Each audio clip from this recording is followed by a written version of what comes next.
Hi, this is Pam Terrell and welcome to my kitchen. Actually, my kitchen is my happy place and I have had a kitchen remodel since I've done a video. So it's a lot bigger and it's nicer. I've got a lot more space and I really love it. After we got the kitchen remodel, I actually kind of got uninspired for a little while. So I was waiting for my inspiration to come back. And today I decided that I need to make something, which is one of my staple foods, so why not video it? This is based on my raw book called Raw Done Right, and it's a dehydrated cracker recipe. There's a few different ones in the book, and I'm not following the recipe exactly, but I basically just kind of wanted to show you the general premise because you can get creative with it. You can follow the recipe the first time, and then once you realize what the consistency needs to be and which different things work together, then you can create your own food based on what your particular likes or dislikes or maybe allergies, things like that. So like I said, what we're making today is a dehydrated cracker. And the reason we're dehydrating it is because I am using raw seeds and raw ingredients. And in the dehydrator, I am able to keep the temperature 118 degrees or below. And that keeps all the enzymes within the foods active. It doesn't kill the enzymes by heating them too much. And that's beneficial for digestion and the nutrition within the food and a lot of different reasons that I won't go into here, but there's a lot of good reasons to implement some raw things into your life. So what we're gonna do is we're gonna use flax seeds, pumpkin seeds, sunflower seeds, a pinch of cumin, and carrots. So the first thing I'm going to do is use a few carrots, and I chop them kind of small because we're going to use a food processor for this. So pretty much we need a food processor, a nut grinder. Actually, it's a coffee grinder, nut grinder, same kind of thing. And then a dehydrator. And I did just get a new dehydrator lately that I am super happy about. So I will put the link down below. It's called, what's it called? Cosori. But I had a, what's it called? Excalibur at one point, and it was just really too big for me personally. You know, I don't use it every single day, so I didn't really need something quite that big.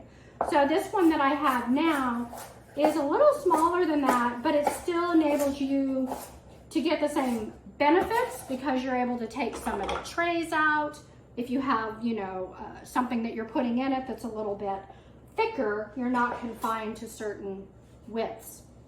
So I've chopped up the carrots and I've added them to the food processor. And basically we're just gonna put everything in here and then we are gonna grind it up. So it's gonna be a little noisy when we do that. One note about raw food that it took me a little while to learn is that spices are stronger. They kind of get concentrated a little bit and none of the flavor cooks out like when you're cooking something. I mean, I know there are some aromatic spices that when you cook them, it brings out their flavor. But just know as you're experimenting with this, start kind of on the low end with the spices. And if you're following the recipes, obviously those are tested and good as far as I'm concerned. But that way you won't make it too strong. You can always add more. So we're gonna use flax seeds, and flax seeds help hold it together. They make this really kind of gel-like consistency. And I'm gonna use a little bit of whole flax seeds, and that's mainly for texture. But whole flax seeds don't digest very well. So when you use flax seeds, you pretty much want to grind them. And by grinding them, you break it down so that your body does assimilate and use the vitamins and the omegas that are within them. And you want to grind them fresh. So I know that they sell pre-ground flax seeds, but I would not choose that option because the oils have already been broken down and then they're kind of sitting there. So try to do it fresh. All you need is a coffee grinder. I'll put a link below, but these don't cost very much at all, and I literally use it all the time. So I'm gonna get a little noisy here for a minute. So I'm basically gonna use a cup of flax seeds, 1/4 cup I put in whole, and then the other 3/4 I'm gonna grind. And you just grind it.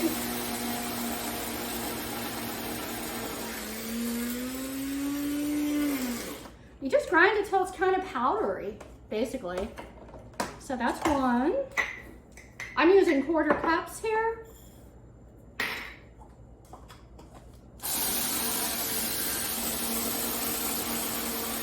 Oh, the sounds of being in the kitchen.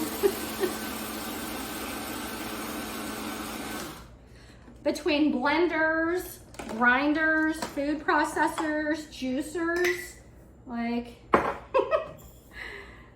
my husband always knows something good's going on when he starts hearing a bunch of noises in the kitchen.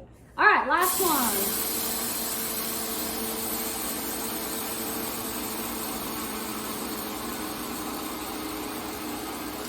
You can kind of hear the grinder also. You can hear it change, you know, in the beginning it's really grinding and then you can tell that it's gotten a lot powderier, a lot more powdered. Yeah, I'm not sure what that word is, but anyway. Okay, now we're gonna use a cup of pumpkin seeds. These are raw pumpkin seeds. Have not been roasted or salted or any of that. And then same thing, raw sunflower seeds. I know roasted sunflower seeds taste really good, but they just don't have the same, you know, nutritional benefit. And since I'm making these, because, you know, I don't eat any grains, this is a really great option for when we do like kind of an avocado toast kind of thing. We use the cracker as the base and then put the avocado on top. Okay, so what I'm gonna do is I'm gonna turn this on. It's gonna get a little bit loud and we're gonna break this down and it's gonna start to mix up. So as far as water is concerned, we're gonna need to add a water, but you wanna add just enough. And what's just enough? Basically enough that it will blend and you'll be able to smear it onto a dehydrator sheet. And this is a dehydrator sheet. This is the next step. So basically any moisture that you put into it, the dehydrator is gonna have to bring back out. So you don't want to use any more than you have to get it to hold together and smear on the sheet. Okay? And then it'll take a lot less time to dehydrate because it already takes like, you know, between 24 to 48 hours to dehydrate, depending on humidity where you live. And I live in Florida, so we've got a little bit of that. Okay, let's get loud.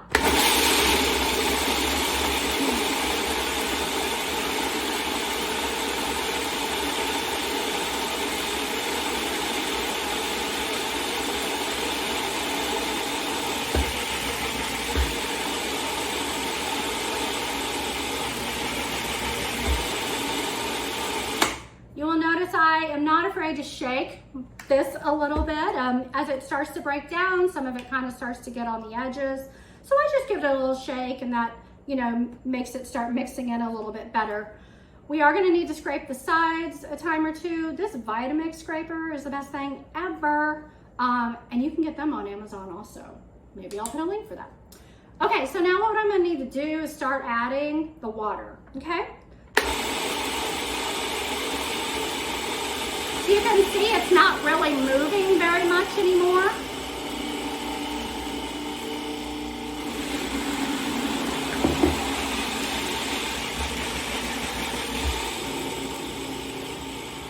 So I add enough to get it moving, and then I'm gonna mix it up.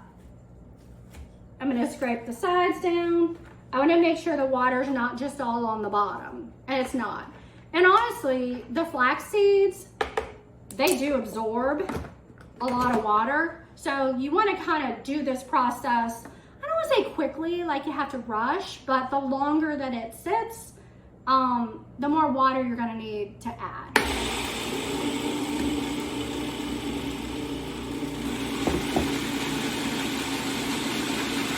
So it's starting to move.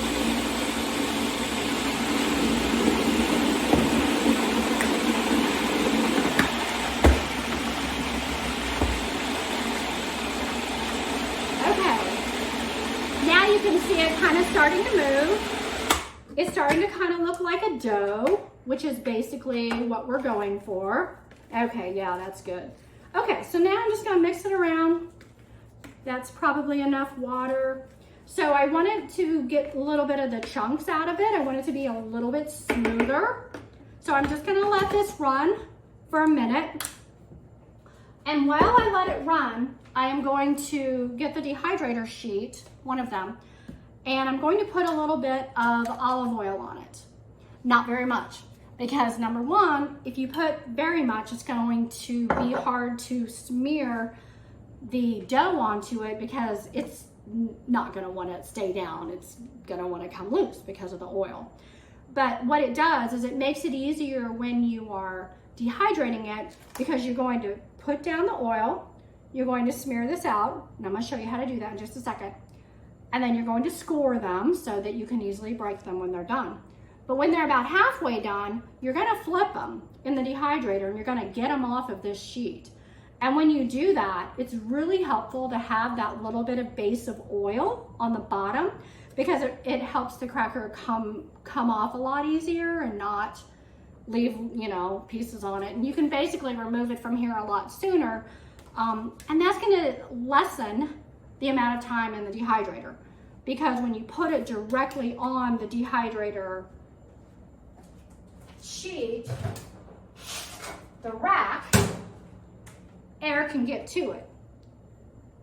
When you have it on this, the air's getting to the top, but it's not getting underneath it. So when we turn it over and we flip it and we take it off of this and let it dehydrate the rest of the way, you're decreasing the amount of time that it's in the dehydrator. And honestly, that's kind of beneficial, you know, sometimes if you're watching electricity. Okay, so I'm gonna turn this on and let it go while I put just a little bit of olive oil here.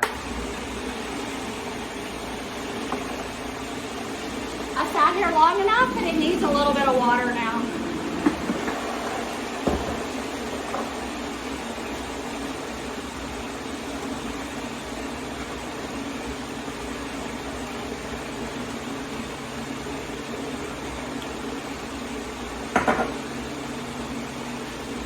My hands are clean. I usually just use my hands. It's easier to do it that way. You could put a little bit of it on a cotton ball or a paper towel if you choose. Okay.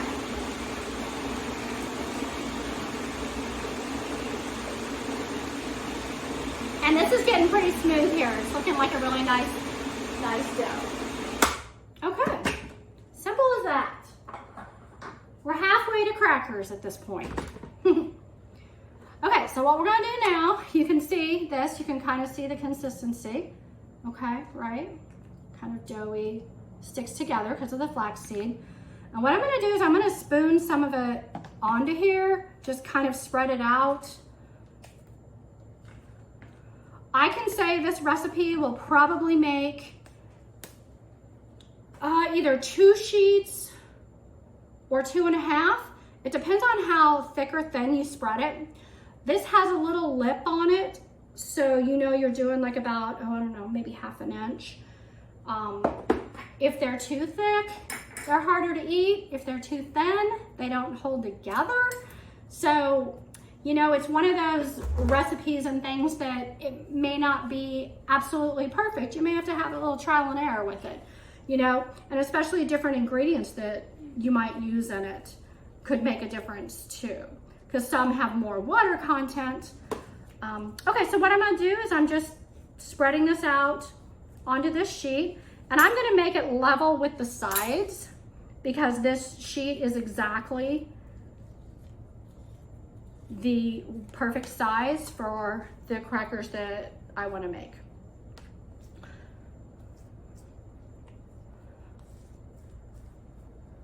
And you'll get a feel for this after a while. You know, it seems like it'd be real, it's not hard. It's like doing anything, you know, once you start doing it, you realize, oh, that worked, that didn't work. Maybe I want to add a little bit of blah, blah, blah the next time. And I do different versions of this cracker. I do what I call a breakfast one, and that recipe is in the book, that I use mainly flax seeds and carrot, a dash of stevia, and some cinnamon.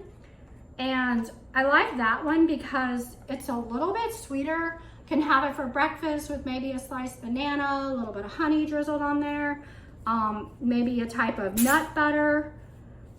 Okay, so what you want to do is you want to just kind of get it smooth. Make sure there's no holes in it, because if there's a hole in it, then it's probably not thick enough. And as it dehydrates, it's kind of going to pull a little bit as it takes that water out. So you don't want to start off with any holes, or you're going to have holes in your crackers. Okay, so we have one sheet done. And what you want to do, since this gets dehydrated and it's going to be just, you know, one hard cracker basically, go ahead and score it with your spatula. Whatever size you want your crackers to be. I personally like ours this size. So I am basically just making it so that they will break apart. Okay, those are kind of big, but you know, for what I use them for, that works.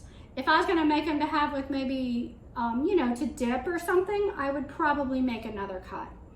But that's basically all you do. And then you put this in the dehydrator and set it for 118 degrees maximum. So I usually go between 116, 118. And about, I would say, if you do this in the morning, then maybe by evening, check them and see if you are able to take your rack, put it on here. I'm gonna do this with an empty thing so I don't make a mess here. Okay, so say there's crackers here. So put this on here, flip it upside down, see if you can start lifting an edge and have them kind of just drop off onto this sheet. That's when you know they're halfway done, basically. If they're still way stuck to this, you're gonna need at least a couple more hours before you can do that. But as soon as you can do that, put them onto the rack, like that, and then that would be evening when I do them. So then the next morning I would check them and I would see how they're doing. They usually need into that next day and evening for me, but like I said, it all depends on what time of year, how much humidity you have. And then let me show you a finished product. So these are actually the cinnamon ones that I made. And they turned out, you know, like this. They do curl up just a tad. Smells so good. But they're just sturdy and thick enough to hold what I put on them. So I will link the products I use underneath. I'll just say what's, you know, these are really good because you can tailor them to you. You can tailor them to, hey, this is what I need to eat at this time for my body. But my body's not always the same, you know, it changes. So there are times I can have pumpkin seeds, there's times that I need to stay away from them. And if so, maybe I use walnuts, maybe I use almonds, maybe I use something else in them. So this is very versatile, and you don't have to, you know, be something, have an identity as a, you know, a vegan, a vegetarian, a paleo, keto, whatever. It doesn't matter. You can tailor this to whatever needs you have and have a delicious, nutritious, grain-free cracker. So it really enables me to pay attention to my body, pay attention to, you know, just my intuition basically, and what feels good and what doesn't feel good, and what's good for my body, what isn't good for my body, and you'll learn to do that too. So thank you for watching this video and my new kitchen, and I will see you soon.